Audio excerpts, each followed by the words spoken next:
Sebastián, 14. Aunque economías externas indivisibles, ¿no? Entonces ahora, ¿y esa guacamaya? Ahora me tengo que salir de aquí, ¿no? Y ponerla en modo presentación.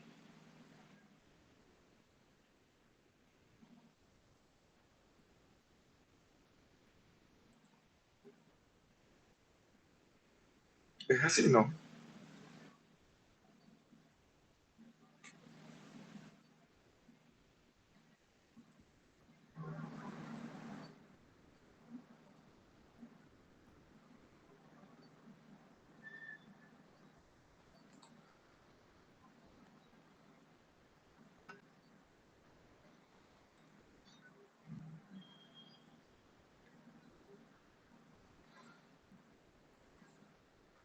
¿Qué dice nuestro Papa John Claver primero?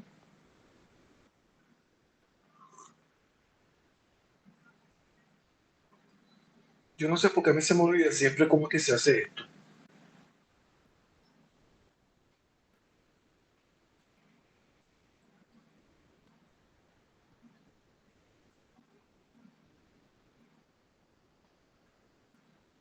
Ahí la tienen, ¿verdad?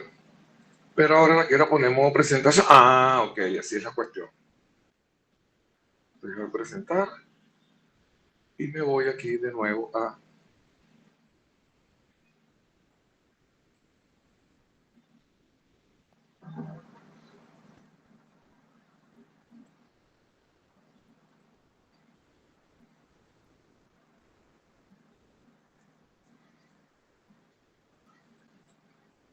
Creo que ahora sí, ¿no?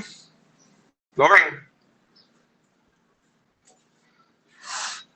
Sí. Sí, profesor. Bueno, les cuento que sigo corrigiendo los exámenes de los niñitos de crecimiento económico y les hacemos lo mejor.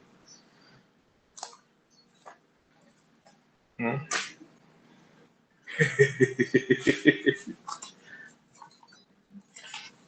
Sí, en privado, Sebastián. Coño, Sebastián, ya sé cuál es.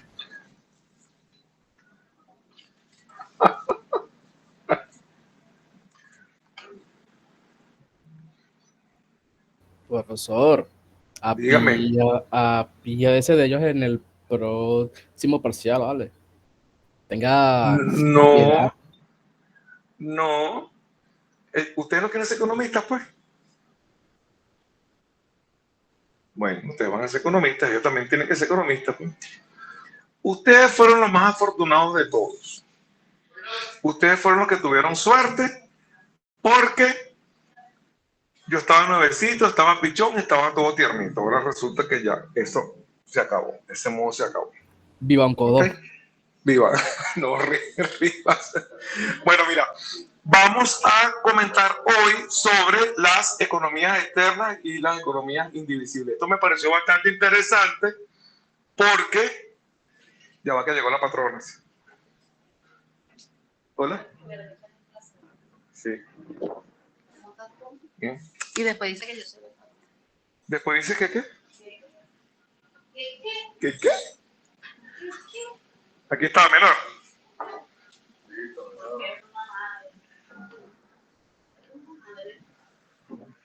Las economías externas se refieren a estas economías que obtienen de forma indirecta beneficios, ¿no? Y que se benefician de otros agentes. Este tipo de economías son lo que llamamos aquí, no sé si ustedes lo han escuchado mencionar, estas economías que son como satelitales. ¿Han escuchado hablar de eso?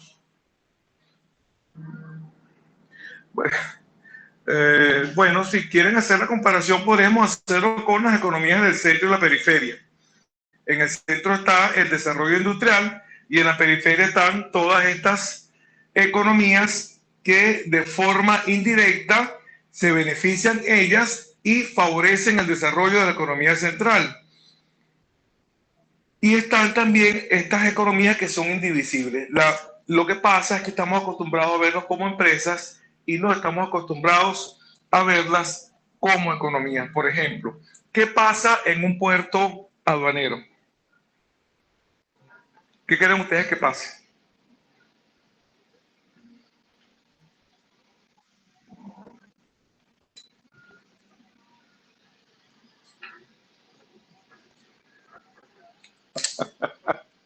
Porque ustedes tienen que argumentar todo el tiempo. Vamos a hablar de una economía cualquiera. Vamos a hablar de la economía de China, pues. ¿Qué pasa en Guangzhou o en Shenzhen?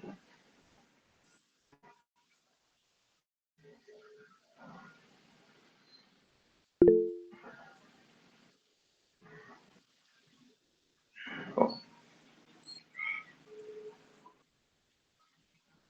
ok, pero para que eso ocurra en ese puerto, ¿qué más tiene que ocurrir? Tiene que ocurrir que haya una autoridad portuaria que esté dirigiendo el destino de esa operación portuaria. ¿Cierto?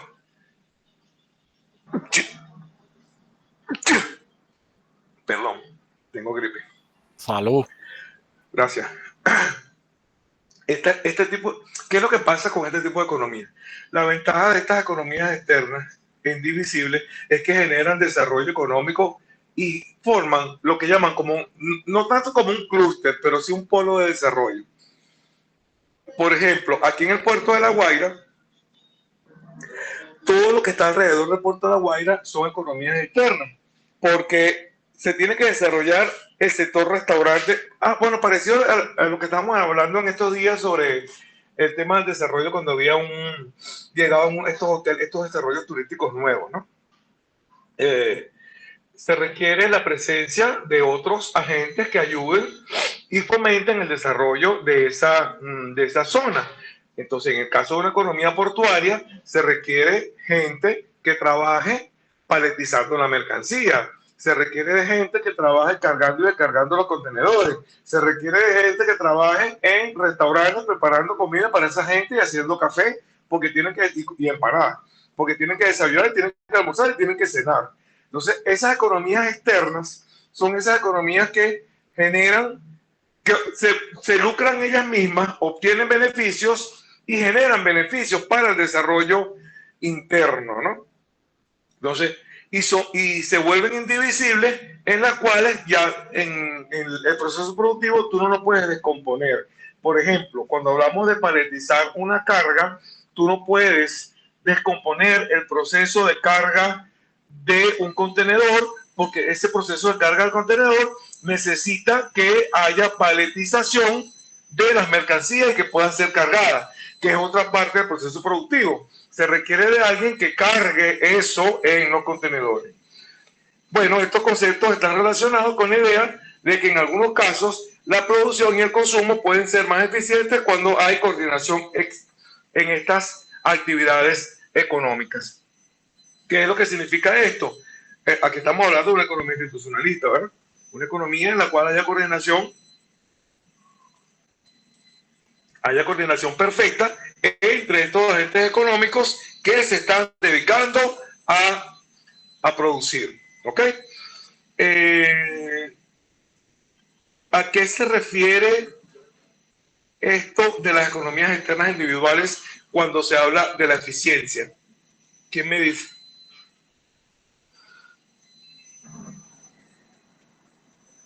La facilidad de transporte y comunicación entre las economías satélites y las otras. Sí. Se refiere al uso eficiente de los recursos. ¿Okay?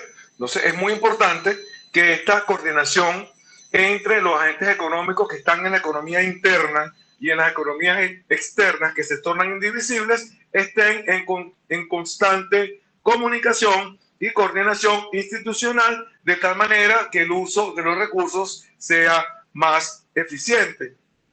Estas economías externas, ay, como que me dio gripe, señores.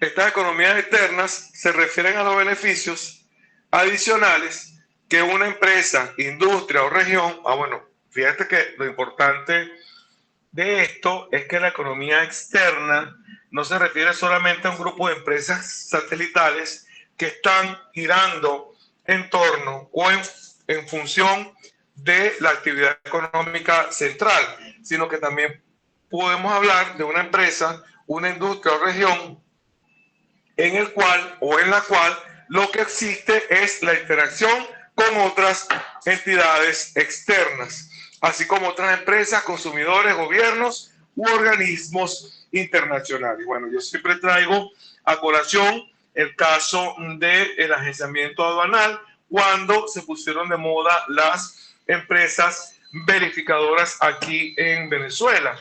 Esta coordinación interinstitucional era necesaria y era estricta porque toda mercancía que ingresaba a Venezuela debía ser verificada en el punto de origen. Yo recuerdo, no sé si ustedes saben o recuerdan eso, que habían 3 verificadoras, Bureau Veritas, Qualitas y había otra, pero nunca la recuerdo. Ok.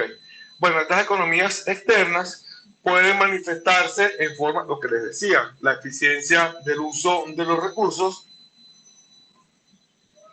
que pueden manifestarse en una forma de reducción de costos de producción, mejoras en la eficiencia, aumento de la productividad y también la innovación tecnológica. Pero eso, por supuesto, mis niños, depende del país del cual estemos hablando y depende de la economía de la que estemos hablando. Porque no todo el tiempo existirá eficiencia técnica y no todo el tiempo la coordinación interinstitucional terminará siendo favorable para que este uso eficiente de los recursos se manifieste de esa manera. Algunos ejemplos de economías externas son la concentración geográfica de empresas, lo cual permite compartir con proveedores, infraestructura y mano de obra especializada. El efecto positivo de la inversión en educación, bueno, porque eso también es importante. Pareciera que este tema de economías externas y de economías indivisibles, pareciera que es un tema específico de desarrollo humano, en tanto que habla de la formación y capacitación profesional de las personas para que se pueda prestar el servicio de forma eficiente.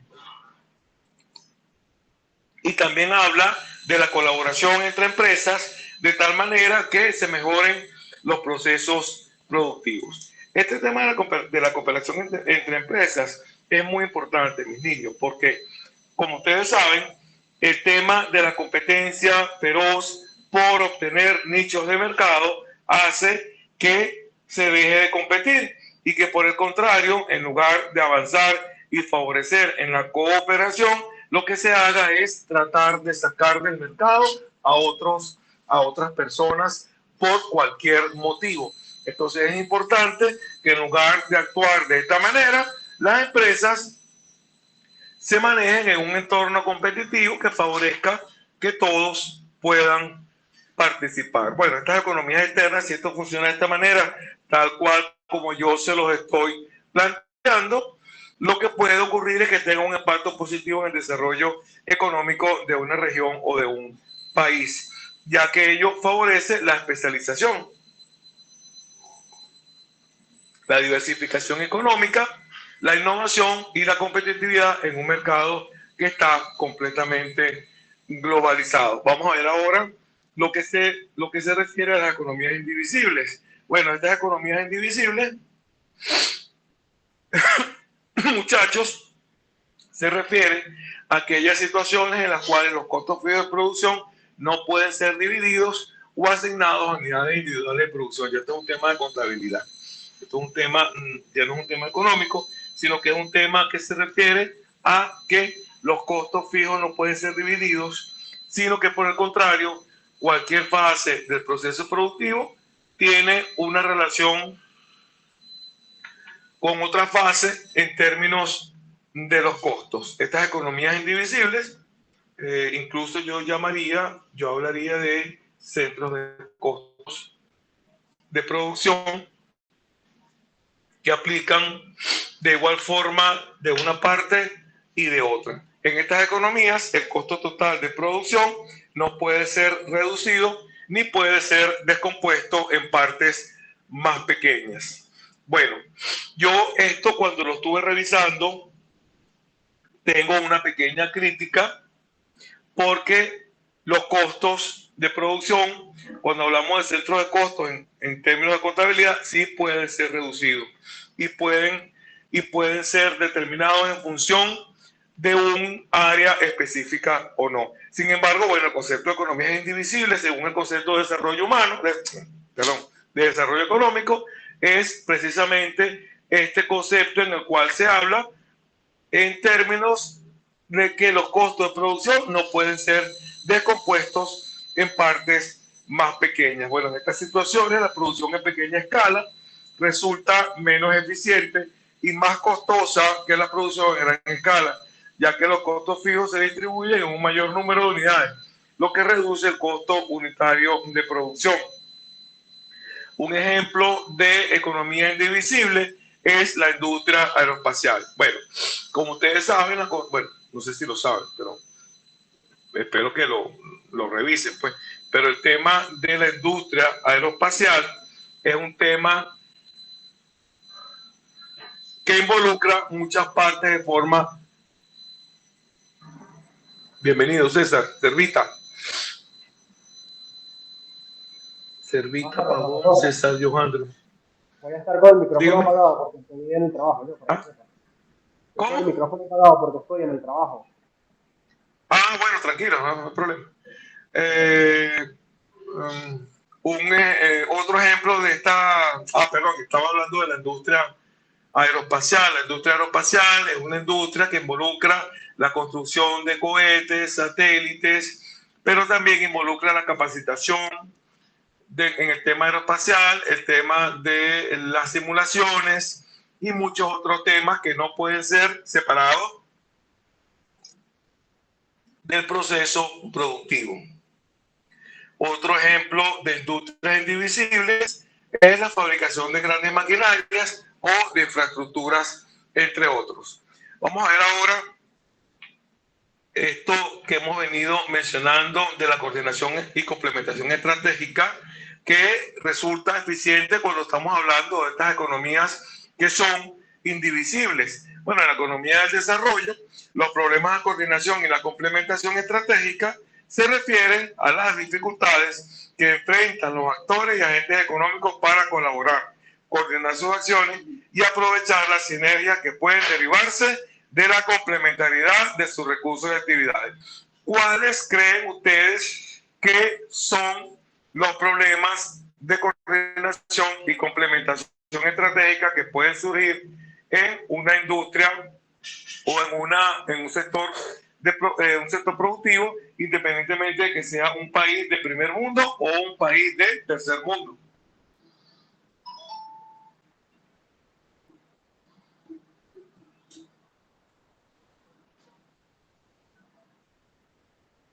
Los estoy escuchando. Puede ser la corrupción de las instituciones. ¿La qué? La corrupción en las instituciones. No, porque claro, evidentemente la corrupción es un problema, pero estamos hablando de qué problemas de coordinación institucional pueden ocurrir. Los temas tributarios siempre son problemas de coordinación interinstitucional. Por ejemplo, aquellas empresas del sector naviero que tienen que sacar las cargas, tienen que pagar impuestos, ¿verdad?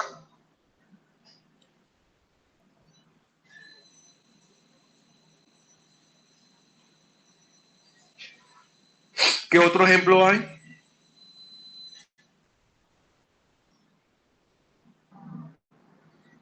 El periodo de tiempo en que se genera alguna política económica y se aprueba de repente.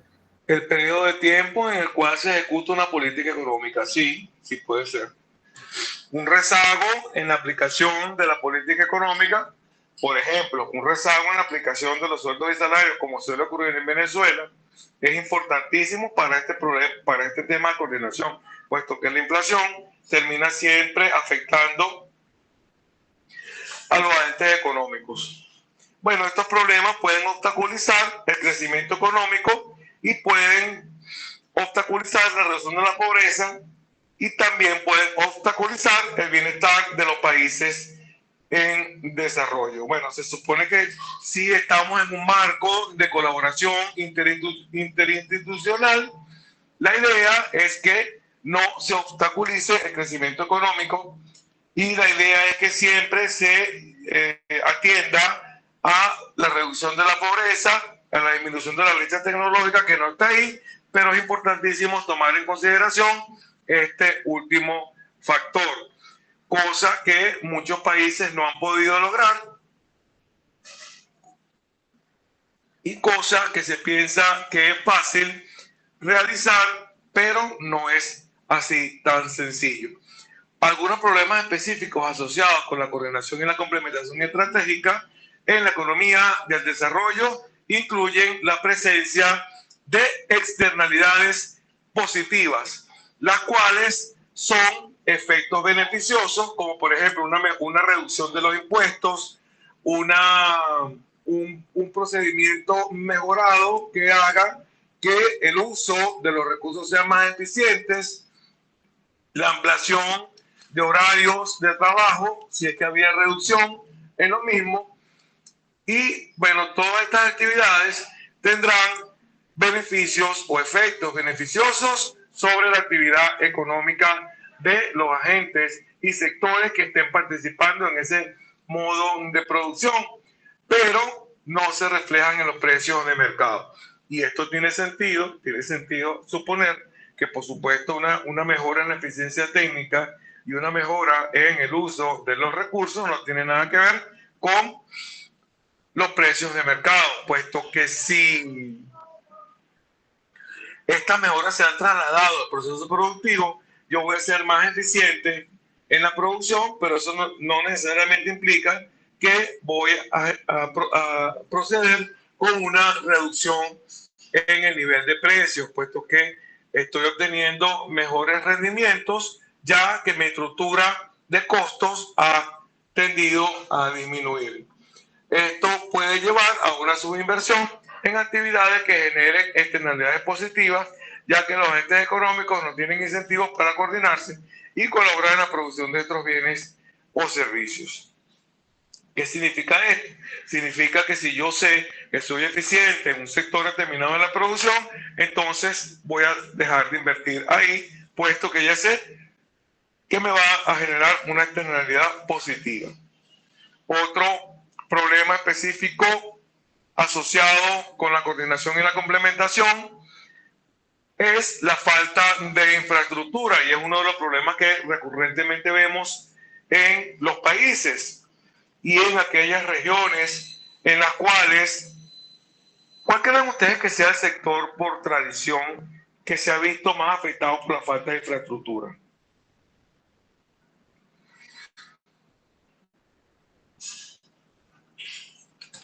Sector transporte.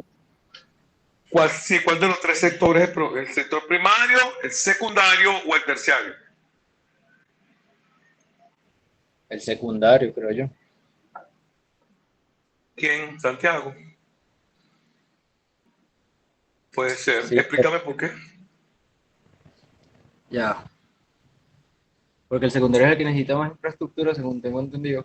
O sea, sí, no sé cómo explicarlo de manera tan sin ser tan redundante. Creo yo. Tranquilo, explícalo, no te preocupes. Ya. Claro, porque el sector secundario es el que necesita mayor infraestructura, o sea, el que necesita más capital, podríamos decir. El sector secundario es manufactura, ¿verdad? Sí. Ajá. Fernando. Bueno, profe, según los ejemplos que yo veo, por ejemplo, tengo un tío que es agricultor, yo creo que es el sector primario porque las carreteras, por ejemplo, en Venezuela son un problema grande en cuanto a que tienen que transportar las materias primas para la siembra, y eso es una parte fundamental del proceso productivo, y por eso pienso Sí, que esa es la parte que está más afectada. pareciera que es una, pareciera que, ajá, ¿y dónde ocurre eso? ¿En qué en qué países? ¿En qué países ocurre eso? ¿En países del primer mundo? En países con características extractivas, como el Ok, caso de Venezuela, que es ¿cómo producir qué y países? mandar para... Tercermundista, ¿verdad? Alfredo, Buenas, buenas. buenas, buenas. Bueno, yo digo como Santiago, es el sector secundario, porque el sector secundario ocupa la manufactura, la industria, el cual una pobre industria lleva, a pesar de tener un, digamos, bastante material obtenido del sector primario, vamos a tener una falta de productos que no puedan saciar la demanda nacional. Y de ahí esto se conecta a una pobre distribución o conexión entre los sectores, por el sector, por la parte del transporte. Ok. ¿Otra opinión?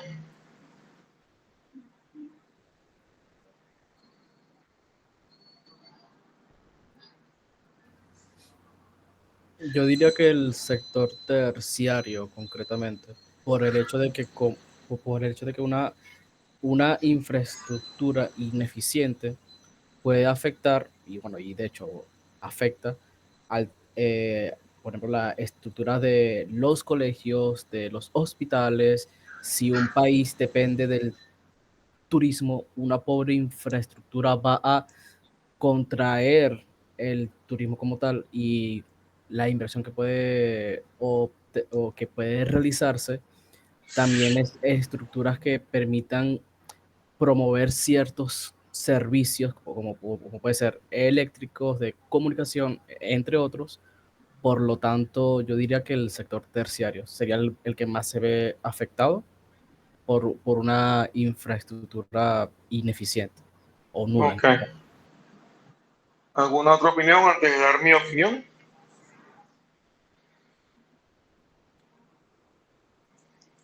Bueno, pareciera que la falta de infraestructura es un problema que afecta realmente a los tres sectores. Al sector primario, en tanto que los productores no pueden entregar sus cosechas o conducirlas entre los diversos pueblos, establecimientos, qué sé yo. Pero como dicen Santiago y Alfredo, también pareciera que es un tema que afecta al sector secundario por el tema del transporte de la materia prima, la manufactura, pero también afecta, como dice Ángel, al sector terciario por el tema del comercio y los servicios. Y pareciera que más que querer dar una opinión en función de quién afecta más o quién afecta menos, pareciera que el tema de la infraestructura es un tema que es y que resulta vital para todos los sectores de producción. Sin embargo, yo les preguntaba de forma capciosa a qué tipo de países ustedes creen que afecte más el tema de la falta de infraestructura. Y todos ustedes se fueron pensando principalmente en el tema de la vialidad. ¿Por qué? Porque es el tema que vemos aquí en Venezuela. Y es un tema que seguramente vemos en Bolivia, en Perú, quizás en Ecuador y un poco menos en Brasil y en Argentina y Chile. Puesto que los países que han entendido que el desarrollo económico se da cuando se atiende de forma eficiente a los tres sectores de producción, son aquellos países que han logrado generar un desarrollo económico importante, puesto que hay países, específicamente estos países tercermundistas, que quizás en algún momento estuvieron en vías de desarrollo, pero que no lo lograron, sino que decidieron no realizar las inversiones adecuadas para lograr este desarrollo económico en la vía. Bienvenido, Jesús Daniel. decidieron no realizar las inversiones adecuadas para lograr este desarrollo económico armonizado, y tiene un poco que ver con lo que estuvimos hablando en la clase anterior sobre el tema del desarrollo equilibrado, sobre el tema del presupuesto equilibrado, cuando hablamos específicamente de sectores productivos, porque estos países, por lo menos los países del primer mundo, han comprendido que el desarrollo agrícola es vital, puesto que genera gran parte de la materia prima y gran parte del suministro que va para todas estas empresas de alimentación y consumo masivo. ¿Okay? Si los países no se enfocan en lograr el desarrollo sustancial de del sector primario o el sector agrícola, agroindustrial, luego entonces no podemos esperar que el tema de desarrollo humano a través de la agricultura sea válido. Sin embargo, en países como Venezuela, pareciera que esto no importa, puesto que, como decían Santiago y Alfredo, el tema del desarrollo va por el tema del sector secundario, puesto que se generan una industria o una serie de industrias distribuidas en clúster y en polo de desarrollo que van enfocados entonces en lograr este desarrollo económico. En resumen, mis niños, la falta de infraestructura adecuada como carreteras, puertos, redes de energía y comunicaciones limitará entonces no solamente la cooperación y la complementación estratégica, sino que limitará el desarrollo económico de esa nación o de esa región o de esa serie de economías de las cuales estemos hablando. Por lo menos si hablamos en el tema de los puertos, como ustedes saben, hay puertos a nivel mundial que son ejemplos de desarrollo. Por ejemplo, si yo le pregunto a usted, ¿cuál es el puerto más importante o con mayor desarrollo tecnológico del mundo? ¿Qué me dirían ustedes? El que instaló Profesor, China en ¿puede Perú. repetir la pregunta? ¿Cómo? Sí, puede repetir la pregunta, profesor. Sí, ¿cuál es el puerto más importante en tecnología a nivel mundial? El aeropuerto de Singapur. El aeropuerto. Aeropuerto no. Ah, Bueno, ok, perdón. después vamos a hablar de aeropuerto, no importa.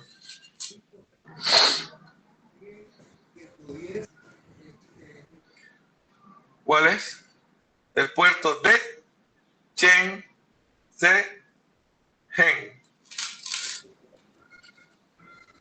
Profesor, Pues, y el nuevo puerto que tiene tecnología china en Perú, que según es el más novedoso, por ejemplo, del mundo, en cuanto a funcionamiento casi que funciona por autómatas. claro, sí, de verdad que sí. Tienes razón, Fernando. Es uno de los puertos más importantes, no solamente por el tema de lo que está pasando con el tema del canal de Panamá y el tema del cruce por ahí, y los días que se disminuye el cruce, sino por el tema de la tecnología. Claro, es importante señalar que estos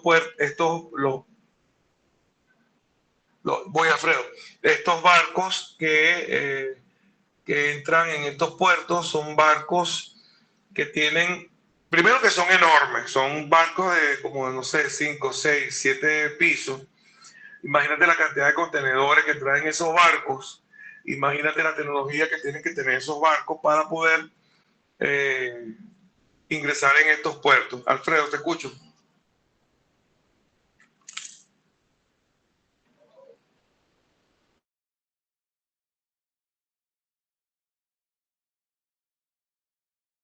Ah, estaba hablando y tenía el micrófono muteado.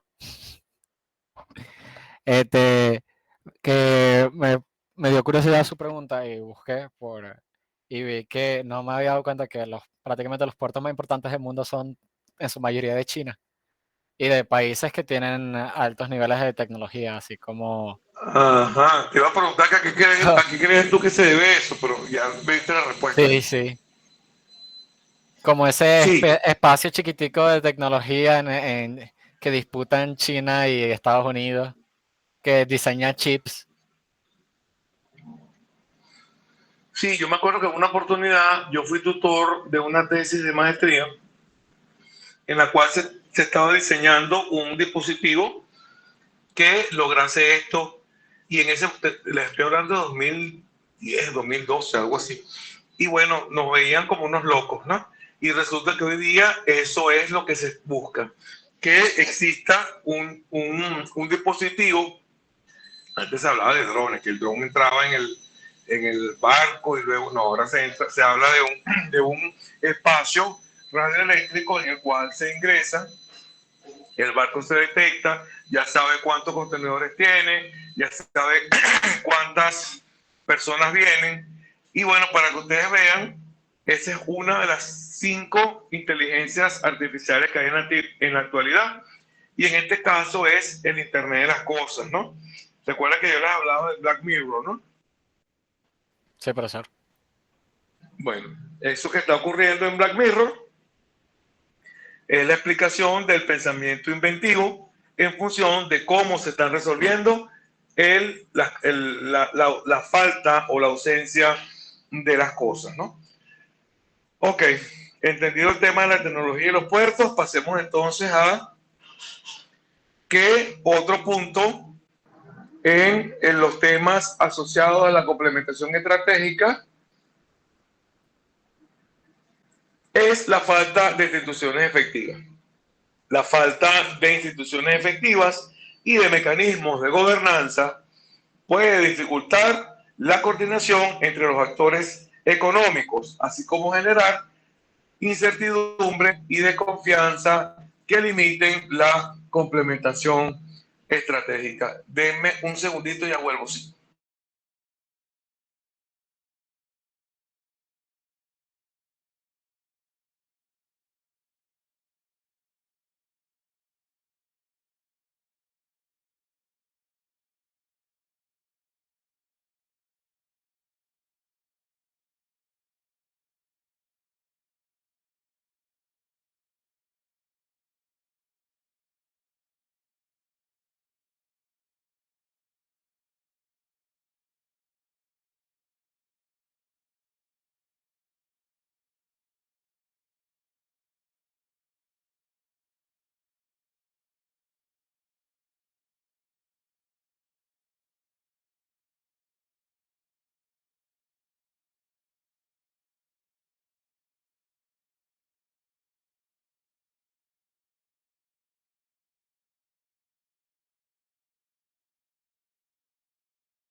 Aquí estoy, de vuelta.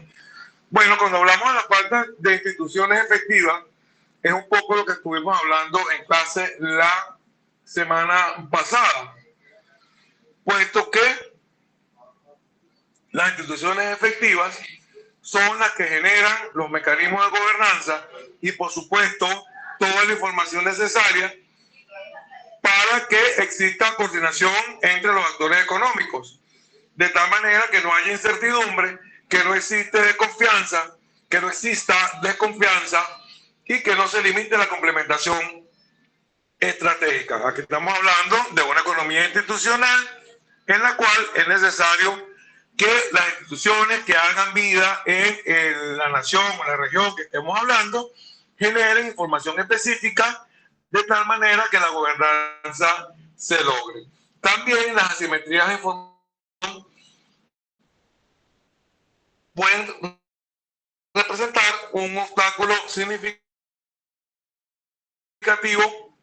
en este proceso de y los mecanismos de coordinación entre empresas e instituciones de tal manera que fluya de forma apropiada el desarrollo humano.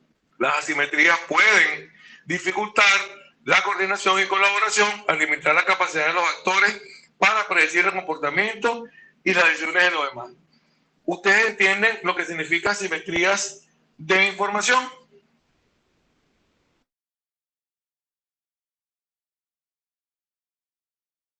Sí, profe, perfecta información entre los que se comunican.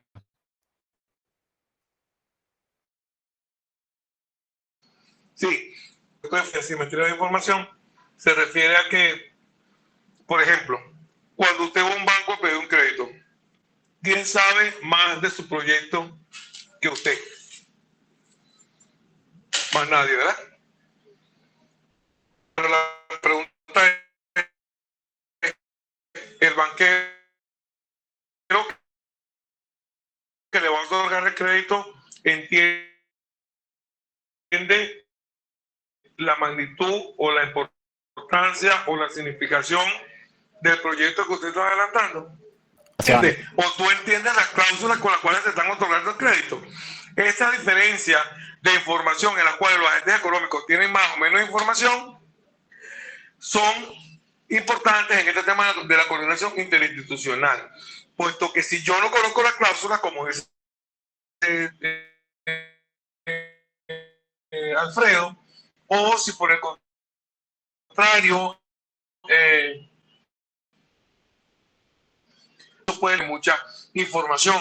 También podemos hablar de barreras regulatorias. Las barreras regulatorias y burocráticas pueden dificultar la coordinación y la complementación estratégica al imponer costos y restricciones a la colaboración y la creación de alianzas entre los agentes económicos. ¿A cuáles barreras regulatorias me estoy refiriendo? ¿Podría repetir la pregunta, profesor?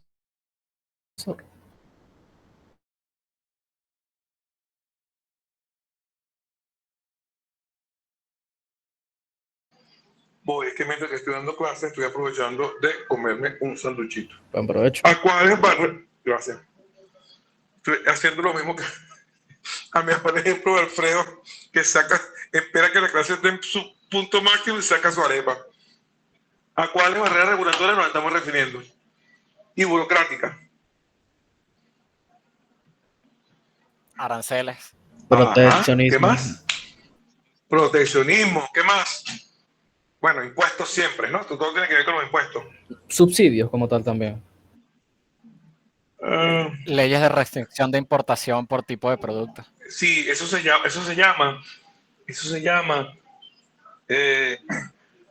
Aquí en Venezuela tiene un nombre, se llama certificado de no producción, se llama aquí en Venezuela. Usted fue que nos dio el ejemplo de que hay solamente una empresa que tiene ese certificado para el cemento. Ajá, exactamente. No, bueno, yo creo que les comenté el tema de la harina de arroz, ¿no? Creo que el de la harina de arroz no, profesor. No se los comenté. Bueno, hay un no producción y que es la que está produciendo harina. No recuerdo bien si es arroz blanco o es harina blanca. Aunque harina blanca hay en el mercado, ¿verdad? Harina blanca sí hay, pero de harina de arroz la única que he visto es harina pan. Bueno, parece. Gracias, Alfredo. Eso. Solo la Polar. Eso es. Hay otra empresa. hay otra empresa que está produciendo harina de arroz precisamente para combatir lo que el gobierno cree que es el monopolio, bueno, lo que el gobierno cree, no, realmente es un monopolio de la producción de harina blanca, ¿no? De harina de arroz, perdón. Puesto que son los únicos que lo están haciendo, bueno, la zona económica especial ya aprobó un proyecto importantísimo para que otras, primero una y luego otras empresas procesen esta harina, ¿no? Bueno, lo cierto del caso es que la barrera regulatoria, bueno, hablamos de la barrera regulatoria, pero no de la barrera burocrática. Las barreras burocráticas son estas barreras en las cuales te dicen, tú tienes que traerme este permiso, tienes que traerme esto, y lo que te están transmitiendo es que mientras más permisos te pidas, más te voy a poner más lento el proceso productivo, y al final lo que están haciendo es precisamente ponerte barreras para que tú tengas que bajarte de la mula. Hernández Valecillos, Ángel José. Presente. Ok. ¿A qué día estamos hoy? 12, ¿verdad? Ajá. El 9 de mayo, Valecillos, tú no viniste porque estabas enfermo, pero hoy sí. Ibarra Reyes Jesús Daniel.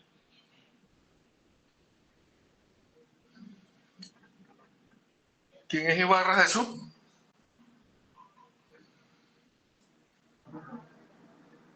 La Rosa Restrepo Santiago. Presente, profe. Luque Quintero Alba. Yo creo que ya se pidió permiso. Marquegiani Zambrano Alejandro. Aquí presente, profesor. Martínez Mesa María Ángel. Jonaiker John Kleiber. Presente, profesor. Rivas de Sama Ricardo Antonio. Presente, profesor. Rivero Guerrero Daniel. Ay, no vino Daniel. Rodríguez Benavente Sebastián. Sánchez Gómez Willimar Mayeli. Presente. Hola. ¿Quién? Sí está. Servit. Profe, profe, disculpe, me mencionó, creo que no. Repíteme tu apellido. Ibarra. Claro que sí te mencioné y pregunté quién es. Y no... Disculpa, es que se me desconectó. Sí, presente, profe. No, sí pregunté por ti, pregunté. Daniel no vino, ok, ¿verdad? disculpe. No, tranquilo, ya sé que estás en clase. Daniel no vino. Servita Pavón César. Presente, profesor. Soto Acuña Manuel Alejandro.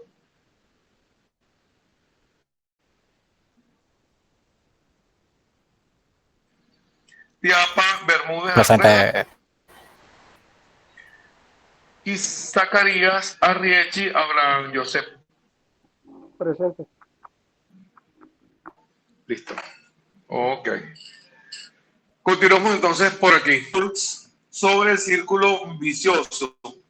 Un círculo vicioso en el cual el tamaño del mercado se ve afectado por el crecimiento equilibrado y las decisiones de inversión. El círculo vicioso de NURCS tiene que ver con precisamente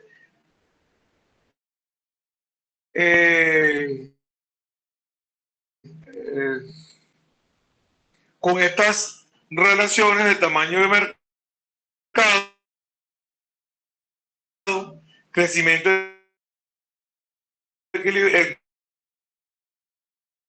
del crecimiento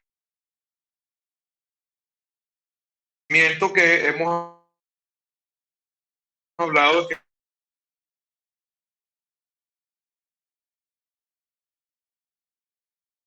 Ragnar Nurks, que describe una situación en la cual el tamaño limitado del mercado en un país o región puede desequilibrado y esta es la propuesta de Ragnar Nurks. Según un mercado pequeño, limita las oportunidades de crecimiento para las empresas, lo cual a su vez supone que las decisiones de inversión no tiendan hacia ese sector, de tal manera que el crecimiento ya no es equilibrado, sino que se torna de forma desequilibrada, lo cual puede conducir a decisiones de inversión que no sean propicias. Esta falta de inversión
¿Quién habló de la economía del desarrollo? Arthur Lewis fue economista británico y ganador del Premio Nobel de Economía en 1979. Por supuesto, cuando hablamos de la economía del desarrollo económico, hablamos de un premio Nobel otorgado por las contribuciones a la teoría del desarrollo económico. Y una de sus teorías más destacadas es la teoría de la dualidad estructural, la cual explica la transformación de una economía agraria a una economía industrial en países en desarrollo. No sé si ustedes se habrán dado cuenta, pero mayormente los estudios en materia de crecimiento y desarrollo económico siempre se enfocan en lograr el tema de sacar a la economía de la economía agrícola, industrializarla, tecnificarla y lograr que estas avancen. En su modelo de dualidad estructural, Lewis propuso que las economías en desarrollo tienen dos sectores distintos. Uno tradicional, que está basado, como le vengo diciendo, que está basado en la subsistencia con altos niveles de desempleo y bajos salarios, pero también tienen otro sector moderno que está orientado a la industria y servicios con salarios más altos y de mayor productividad.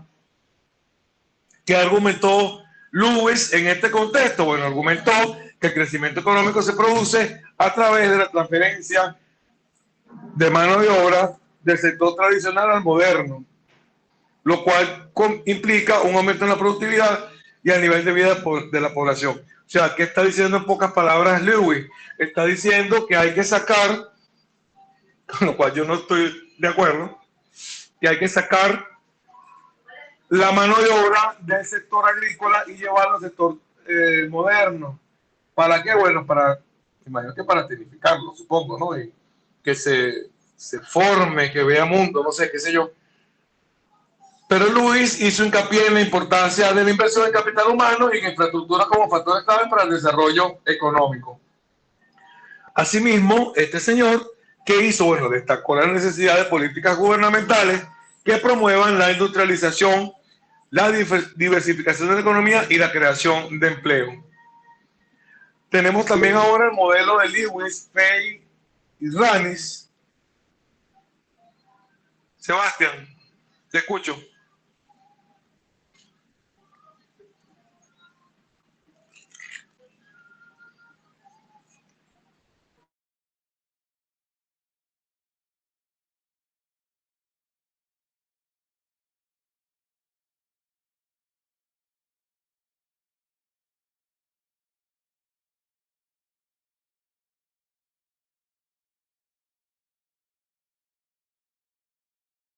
Sí, de hecho, en efecto es así. Por eso me quedé medio callado cuando estaba hablando de eso, porque tú estás sacando la mano de obra de un sector y la estás llevando para otro, lo cual vas a hacer que se haga más eficiente, pero también eso implica una disminución de la producción del sector al cual le estás quitando la mano de obra. Ese es el problema. Así que no sé qué tan buena sea esta propuesta de Luis. Sin embargo, recuerden que nuestra función no es criticar, sino comprender lo que dice cada uno de ellos. ¿Ok? Pero sí tienes razón, Sebastián, eso es un problema para el sector al cual le estoy quitando la mano de obra. Bueno, Lewis, después que hizo su aportación en materia de crecimiento económico, luego hizo otra aportación, pero de la mano de otros dos economistas, que fueron John Fay y Gustav Ranis, con este modelo de Lewis, Fay y Ranis. Y fue propuesto en la década de 1960. De acuerdo con este modelo, el crecimiento económico se produce a través de la transferencia de mano de obra desde el sector agrícola, donde hay una baja productividad, hacia el sector industrial, en el cual se puede lograr un mayor crecimiento económico y desarrollo. Esta mano de obra, esta transferencia o movilización de la mano de obra se da a través de la urbanización y la industrialización. Este modelo que lo que hace es señalar que el proceso de desarrollo económico comienza con la acumulación de capital en el sector industrial, lo cual permite aumentar la productividad y los salarios en detrimento de otros, agregaría yo. Sin embargo, Lewis, Fay y Ranis señalan que esto impulsa la demanda de bienes y servicios, lo cual lleva a un mayor crecimiento económico y a la mejora de vida de la población. Este modelo lo que destaca es la importancia de la transformación estructural de la economía, la acumulación de capital y la transferencia de mano de obra como factores clave para el crecimiento económico de los países en desarrollo. Veamos, ¿qué tiene este modelo en detalle?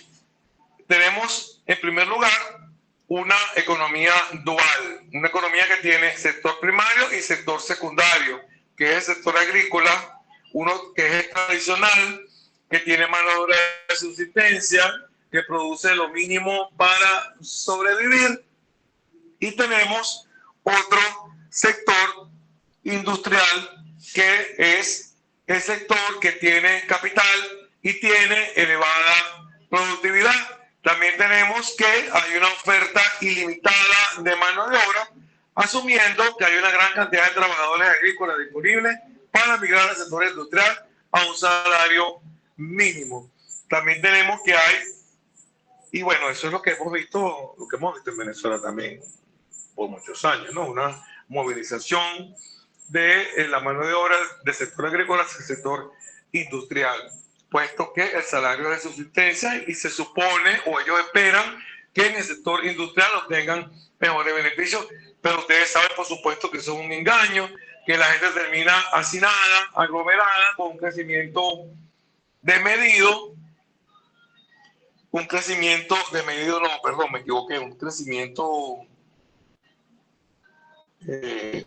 ¿cómo se llama cuando la gente se monta una encima de otra? Algo así como hacinado, pues. Aglomerado. Desordenado, un crecimiento desordenado en el cual las casas se tienen que pegar una de la otra, entonces no hay agua, no hay servicios, no hay...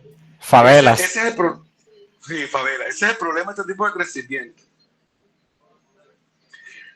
También hay acumulación de capital. El sector industrial se financia con las ganancias generadas por la migración y la producción, lo cual impulsa la expansión y la creación de nuevos empleos. Y este modelo supone y asume que hay crecimiento económico a medida que la mano de obra se desplaza y el sector industrial crece. Entonces, sí, solo sí, la economía en general experimentará un crecimiento. Sin embargo, bueno, este modelo tan fabuloso a simple vista tiene limitaciones, como la suposición de una oferta ilimitada de mano de obra y la falta de consideración para factores como la tecnología y las políticas gubernamentales. Por eso, como yo les decía en estos días, yo no entiendo cómo a esta gente le dieron el premio Nobel y a esta señora no se lo dieron, a Joan Robinson no se lo dieron nunca. Bueno, veamos ahora a Harris Todaro con su modelo de desarrollo. Este es un modelo teórico de economía del desarrollo que realiza la migración interna en los países en desarrollo y fue propuesto por John Harris y Michael Todaro en 1970. Y de acuerdo con este modelo, la migración interna es resultado de la búsqueda de empleo y de mejores oportunidades económicas por parte de los individuos que viven en zonas rurales con altos niveles de desempleo y bajos salarios. Bueno, como ustedes se pueden dar cuenta, todos los modelos de desarrollo que hemos venido estudiando y que vamos a seguir estudiando tienen que ver con la movilización interna, buscando mejoras en el empleo y buscando mejorar la calidad de vida al salir de las zonas rurales o de la periferia, como lo quieran llamar, hacia aquellos niveles, aquellos sitios en los cuales exista una mayor concentración de trabajo y que pueda ofrecer altos niveles de empleo y altos niveles de salario. Los individuos que deciden migrar a las zonas urbanas, en las que se supone que hay más oportunidades de empleo y salarios más altos. Sin embargo, este modelo también señala que las zonas urbanas no siempre tienen condiciones y, bueno, obviamente, no siempre hay condiciones apropiadas por lo que yo les venía diciendo. Cuando hay una movilización masiva de la mano de obra hacia un sector productivo, no se mueve solamente el trabajador, se mueve la mujer, la esposa, los hijos, y bueno, eso por supuesto implica un desarrollo económico que no existe en ese momento. ¿Por qué? Porque las zonas urbanas, al momento de la migración masiva, no tienen las condiciones para absorber a todos los migrantes que llegan a buscar trabajo, lo cual generará por supuesto un exceso de demanda de trabajo en las ciudades, bajando los niveles de empleo y de empleo no de salario, lo cual generará una mayor tasa de desempleo urbano. El modelo Harris Todaro ayuda a entender la dinámica de la migración interna en los países en desarrollo, así como los posibles efectos negativos que pueden tener en términos de desempleo y distribución de trabajadores en diferentes regiones. Veamos ahora a el crecimiento desequilibrado de Albert Hirschman. Y ese es el que yo le señalaba en la clase anterior, en que había un tipo de crecimiento que era desequilibrado. ¿Me damos un segundito, por favor?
Aquí estoy, mis niños.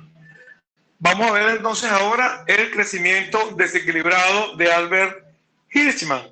La teoría del crecimiento desequilibrado propuesta por Albert Hirschman sugiere que las economías en desarrollo pueden lograr un crecimiento económico más rápido si se concentran las inversiones en sectores o industrias específicas en lugar de distribuir los recursos de manera uniforme. La pregunta es la misma que les hice en la clase pasada del día viernes cuando nos vimos en nuestra gloriosa universidad.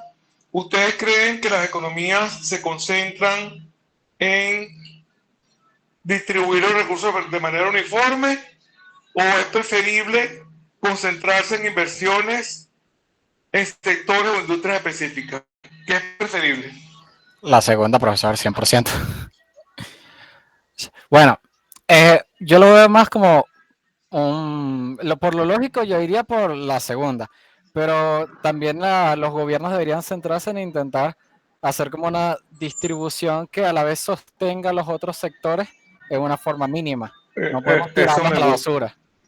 Eso me gusta. Impulsar sus sectores óptimos, digamos Venezuela, el petróleo, de una forma funcional, pero no dejar morir a los otros sectores, impulsarlos poco a poco para que crezcan.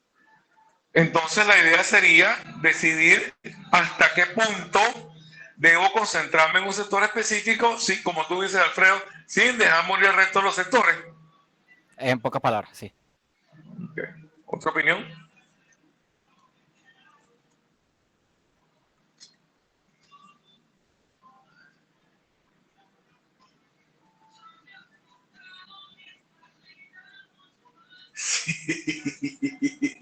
Sí, en efecto, sí sería. Como político, los políticos se van por el tema del crecimiento equilibrado y los economistas lo vamos por el crecimiento desequilibrado. De verdad que no todos lo ven así. Pero bueno, lamentablemente, lamentable o afortunadamente, las decisiones de política económica son decisiones de política de politiquería, no de política económica, pues como la conocemos nosotros los economistas, ¿no? De política fiscal y monetaria. Y me gusta, Sebastián, que ya pienses como economista y todos tienen que empezar como economistas porque están en un octavo semestre. Ya ustedes están para graduarse, máximo un año, yo los quiero ver vestidos de toga y birrete. Y esa es la forma correcta de pensar. El tema económico siempre controlado desde la perspectiva económica. ¿Quién levantó la mano? Alfredo. Desde el punto de vista, ya te doy la palabra, Alfredo. Desde el punto de vista económico, los políticos tienden a ver el tema social primero o el tema político y luego que al final terminan viendo la parte económica. Alfredo, te escucho.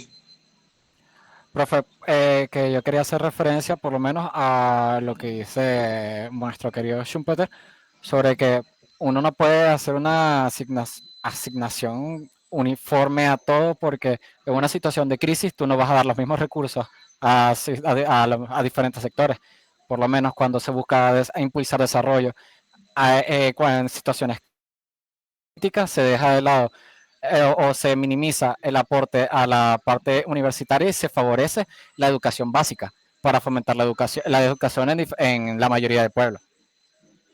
Eso pasa en los países que entienden que el tema de la educación es el tema principal de desarrollo, pero no en todos los países pasa eso, para tu conocimiento y fines consiguientes. Pero sí, en efecto, quisiera decirles que lo ideal sería un crecimiento equilibrado, pero yo concuerdo con este señor Hirschman, en el cual debería haber un crecimiento desequilibrado. Y saben, quiero tomar la palabra de Alfredo en cuanto a que si la tecnología es el sector que me está representando mayor apoyo, me está dando mayor apoyo, yo debería entonces irme por una inversión en investigación y desarrollo, technology scouting, ingeniería reversa, patentes, industria y comercio, todas esas cosas. Favoreciendo a mis investigadores, apoyando a mis investigadores, de tal manera que el sector tecnológico genere Perdón, tengo una mayor atención. ¿No creen ustedes?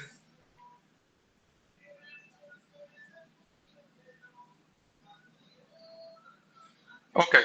Este enfoque desequilibrado, según Hirschman, genera desequilibrios que impulsan la innovación. Y tiene que ver un poco con lo que decía Alfredo en función de Schumpeter, que este crecimiento desequilibrado. Mire cómo lo ve Schumpeter. Schumpeter lo ve en función de que si estoy desatendiendo un sector en favor de otro, necesito innovar en ese sector para que le presten atención. ¿Lo ven? Por ahí van los tiros, sí. Lo ven como lo veía Schumpeter con su tema de la destrucción creativa. María Ángel. También sería como lo que habíamos hablado del salto de rango con los países. También el frog leaping, ¿no? También. Pero fíjate lo interesante del tema del crecimiento desequilibrado, aunque no nos habíamos dado cuenta. Bueno, yo no sé si ustedes, pero por lo menos yo no me he dado cuenta que esta de no prestarle atención a ciertos sectores implica meterle la mano para favorecer la innovación y el desarrollo en los mismos.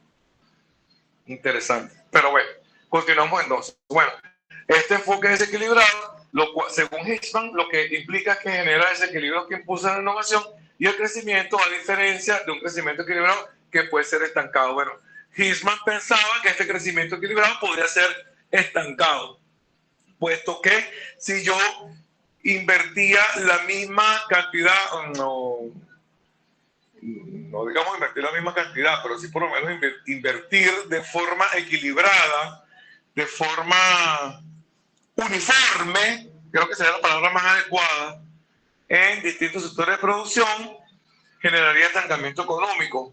¿Por qué? ¿Por qué sería esto?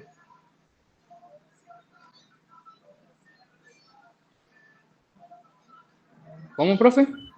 ¿Por qué creen ustedes que puede ocurrir estancamiento económico cuando se habla de inversión equilibrada? Puede ser porque de pronto no se realizan las inversiones necesarias en los sectores con más potencial de crecimiento. Puede y ser. De alguna manera la economía, pues, como también lo dice, se estanca porque no se está explotando ese potencial, sino que se mantiene todo igual, básicamente. También, pero también puede ser que hay sectores que son más ineficientes que otros. Profe, puede ser también como se ve la teoría de Heschel-Hodling con el intercambio de recursos entre países, donde ciertos factores productivos son más eficientes que otros. Entonces, un ajuste eficiente de los recursos en determinados factores hace que aumente la economía. Sí, realmente pueden ser varios factores, pero siempre al final todo termina girando en función de la eficiencia de los factores productivos. Entonces hay que tener mucho cuidado con eso. ¿Cuáles son los conceptos que son clave en la teoría del crecimiento desequilibrado? Bueno, la concentración de inversiones, en lugar de invertir en todos los sectores de forma simultánea, Hirschman recomienda concentrarse en sectores claves con altos vínculos hacia atrás y hacia adelante. Y en particular yo quisiera agregar aquí el tema de la tecnología. ¿Cuáles son esos vínculos que son hacia atrás? Las industrias que demandan insumos a otras industrias, creando demanda y fomentando el crecimiento de esas industrias proveedoras. Es decir, las industrias que sirven como apalancadoras. ¿Y cuáles son esos vínculos que van hacia adelante? Bueno, son aquellas industrias que utilizan los productos de otras industrias como insumos. Es decir, aquellas industrias que producen a raíz de lo que otras ya produjeron, generando demanda y fomentando el crecimiento de las industrias que lo producen. El desequilibrio en este contexto, bueno, es el motor de crecimiento. Los desequilibrios creados por esta concentración de inversiones impulsan la necesidad de innovación, adaptación. lo cual impulsa el crecimiento económico. Y tiene sentido y tiene que ver con lo que Schumpeter decía y tiene que ver con la eficiencia técnica. Puesto que yo decía que estos desequilibrios, y tenía razón, en que no solamente los desequilibrios, sino la falta de atención a las inversiones de estos sectores a los cuales no se le está prestando atención, generará un aumento en la innovación. Y bueno, aquí Hirschman habla de la importancia de la infraestructura y enfatiza la importancia de la inversión inicial en infraestructura y capital social, ya que facilita el crecimiento equilibrado, reducir los costos de transacción y atrae entonces inversiones privadas. También Hirschman considera la importancia de la aglomeración o concentración de actividades económicas en un área, o lo que solemos llamar clúster, y la atmósfera industrial para promover la innovación y el emprendimiento. Y esto no es más que lo que yo les había dicho, mis niños, sobre el tema de la generación de empresas satelitales que están en función. Esto te acuerdas, tiene que ver con las empresas indivisibles, las economías indivisibles. Tiene que ver con eso porque lo que genera es una concentración satelital de empresas que satisfacen necesidades, puesto que si no hubiesen esas necesidades, evidentemente estas empresas no estuvieran ahí. ¿Cuáles son las críticas al crecimiento desequilibrado de Albert Hirschman?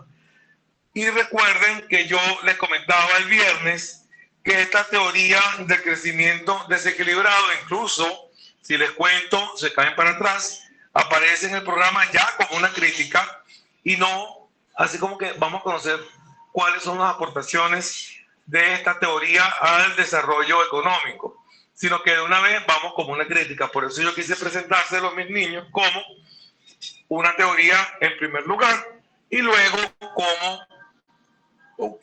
la crítica a esta teoría. ¿Cuáles son estas críticas? Bueno, primero el sesgo es el desarrollo industrial, en tanto que Hirschman enfatizó en la necesidad del crecimiento desequilibrado para avanzar en el desarrollo económico, lo cual se podría traducir en un sesgo hacia la industrialización, lo cual a mi punto de vista no es tan peligroso, sino que más bien es necesario.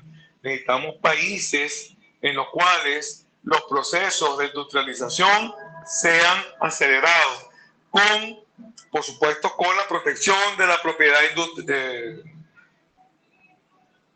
intelectual, perdón, se me fue la palabra, con la protección de la propiedad intelectual, de tal manera que todo el mundo respete lo que los demás produjeron. Sin embargo, este enfoque puede ignorar la importancia de otros sectores económicos como la agricultura o los servicios. Bueno, eso sí, de verdad que ahí sí coincido que es una crítica, porque esto podría implicar que no se le presta atención a sectores que no están aportando a la actividad económica, tales como tradicionalmente el sector agricultura, y que no tome en cuenta diferentes fuentes de crecimiento en diferentes contextos. También puede ser que este modelo ignore las desigualdades existentes. El enfoque de crecimiento desequilibrado puede exacerbar las desigualdades económicas y sociales al concentrar los recursos y la inversión en ciertas regiones o sectores, lo cual por supuesto es cierto. Y ello deja atrás a otros sectores, lo cual puede implicar un desarrollo desigual y exclusiones en la distribución de la riqueza. Bueno, yo con este tema sería un poco más cuidadoso en función del tema, ¿cómo se lo explico? Yo haría, como decía, creo que hace rato, yo me iría por un desarrollo en una zona y haría que esa zona o ese sector de producción apalancara a los demás sectores. Entonces, ahí no podríamos hablar de exclusiones, sino ahí podríamos hablar de apalancamiento productivo. Me gusta más esa idea. Otras críticas son la falta de atención a la sostenibilidad ambiental, con el tema del desarrollo sostenible, como lo hemos venido comentando en su enfoque en el crecimiento desequilibrado. Hixman no abordó el problema del desarrollo sostenible que respeta los límites ambientales y promueva la protección del medio ambiente, lo cual podría resultar en prácticas económicas de desarrollo que continúen agotando los recursos naturales y dañando el ecosistema. Bueno, esto en aquel momento, cuando esta teoría salió, no había tanto interés por el medio ambiente. En la actualidad ya esto perdió un poco de vigencia, puesto que a raíz del protocolo de Kioto y todos estos temas de la economía ambiental, todos los proyectos de desarrollo deben venir acompañados de estudios de impacto ambiental y verificar cuánto afectan o no al medio ambiente, puesto que se entiende que el desarrollo debe continuar, pero tratando de impactar lo menos posible en el medio ambiente. También habla del riesgo de crisis y volatilidad, ya que una estrategia de crecimiento desequilibrado puede llevar a una mayor vulnerabilidad económica, en tanto que la concentración de la actividad económica en ciertos sectores o regiones puede aumentar los riesgos de crisis y la volatilidad económica.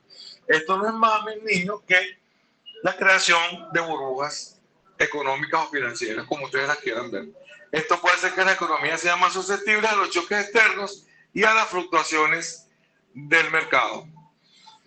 Bueno, y seguimos entonces con más modelos. Vamos ahora con el Big Push de Murphy, Slayfer y Vishney. Como ustedes ven, esto del desarrollo económico es bastante, son muchos los pensadores, los escritores que se han enfocado en el tema del desarrollo económico y que bueno, profe, hay que tratar de... ¿Ah? Dígame, profe, Santiago. Vamos a dejar este modelo para el otro parcial, por favor. Ustedes están abusando de mi benevolencia. Ya va, dime.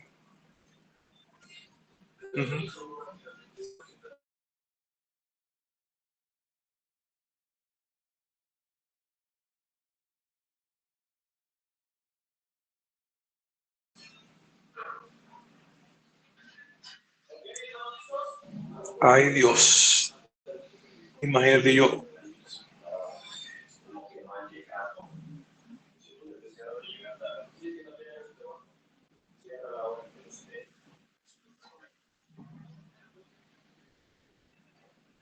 Palabra de Kaleki, Bueno, te la vamos, señor. Te la vamos, señor. Bueno, fíjate que solamente quedaba, este era el último, mira, Big Push de Murphy, Slayfer y Vishney. Y ya terminado. Vamos a terminarlo, vale, no sean así. Bueno, dale. Son solo 3 laminitas. Vamos, pues Dígame. vamos. Vamos, Bueno, pues. profe, 3 más, 3 menos. Aún así. Sí, bueno. Aún así nos va a llevar el camión. Sí. Aún así nos va a llevar el camión. Bueno, mira, vamos para que descansen, porque de verdad que ya me imagino que deben estar agotados con todo lo que están estudiando, ¿no? Este es el Big Push, este es más de lo mismo que hemos venido estudiando. O sea, todos los modelos de crecimiento económico lo que hablan es de desarrollo económico, lo que hablan es de ese gran impulso, más nada, ¿no?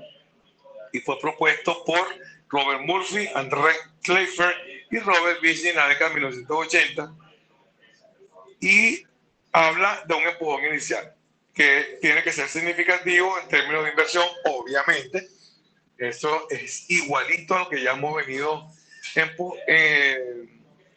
estudiando, y habla del desarrollo para superar ciertos obstáculos y lograr un crecimiento económico sostenido. Este modelo lo que habla es de inversión masiva, de inversión coordinada en infraestructura, educación, tecnología y los sectores que pueden ser claves para romper con la pobreza y el subdesarrollo.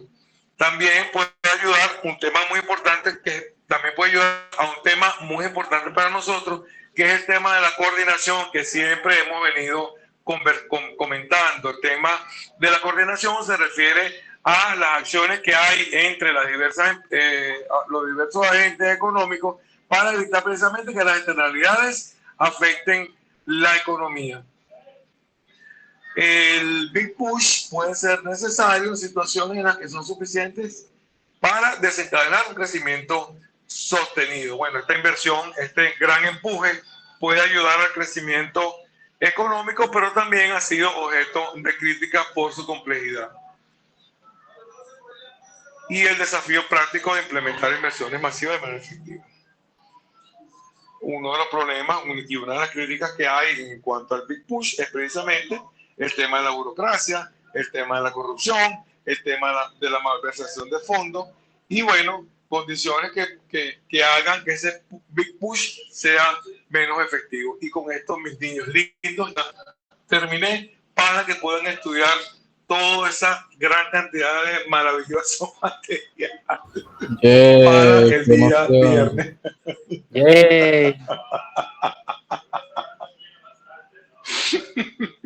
¡Qué emoción! Bueno, Una a Biblia mí entera. me emociona muchísimo que el día me emociona muchísimo que el día viernes tenemos nuestro primer parcial por fin. Y bueno, vamos a evaluar los conocimientos. Bueno, mis niños, los dejo hasta aquí para que descansen. Tienen mucho